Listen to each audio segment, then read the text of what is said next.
De l'action, du mystère et beaucoup de méchants, voici les 3 choses à retenir de la nouvelle bande-annonce de Spider-Man No Way Home. Aimez-les-moi, tout ce bazar. Numéro 1, des méchants. Beaucoup de méchants. C'est comme ça que tout avait commencé. On nous avait annoncé le retour de Jamie Foxx en Electro, puis d'Alfred Molina en Dr Octopus, et puis une chose en amenant une autre, on a parlé de tous les méchants des précédents Spider-Man.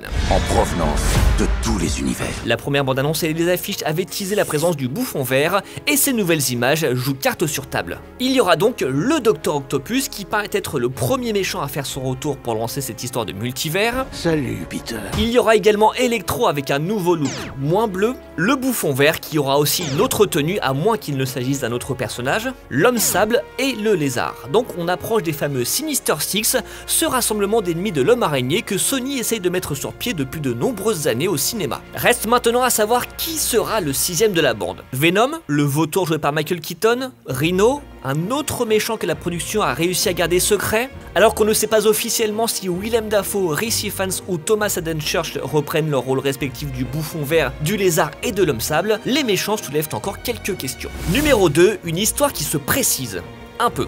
On le savait déjà, son identité secrète ayant été révélée par Mysterio à la fin du film précédent, Peter Parker fait appel à Doctor Strange pour qu'il lance un sort et que tout le monde oublie. Me demandez si vous pouviez faire un truc pour annuler tout ça. Sauf que ça tourne mal. Le multivers est sans dessus dessous, des méchants arrivent de toutes parts et il faut donc arranger tout ça. On doit les renvoyer.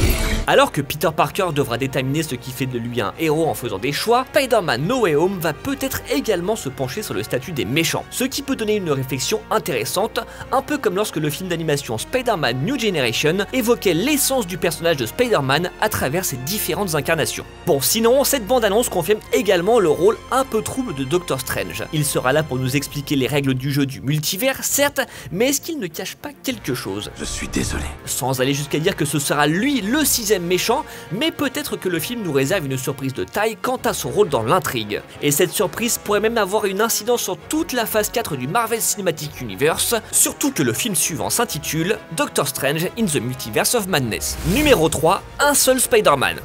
Pour l'instant. On était forcément tous curieux et on se demandait si la nouvelle bande-annonce de Spider-Man No Way Home allait enfin confirmer la présence de Tobey Maguire et Andrew Garfield dans le film. La réponse est non, ou plutôt non, mais. Car ce n'est pas avec ces images que les rumeurs vont s'arrêter, bien au contraire.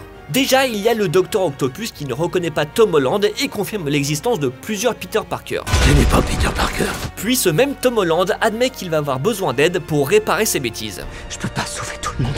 On a aussi la toute dernière scène, juste après le titre, dans laquelle il est question de personnages qui arrivent. Ça y est, ils arrivent.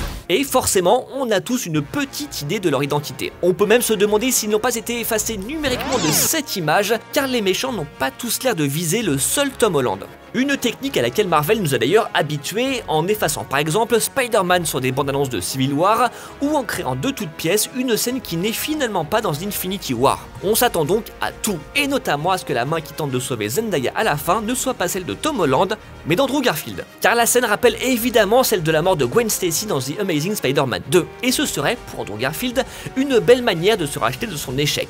Bref, dites-nous ce que vous inspire ces images qui nous en révèlent un peu plus, mais qui laissent encore quelques zones d'ombre à moins d'un mois de la sortie. Voilà, c'est tout pour aujourd'hui, on se retrouve très vite pour d'autres infos liées au cinéma et à la pop culture, et en attendant n'oubliez pas que pour Spider-Man, un grand pouvoir implique de grandes responsabilités, et beaucoup de méchants à affronter.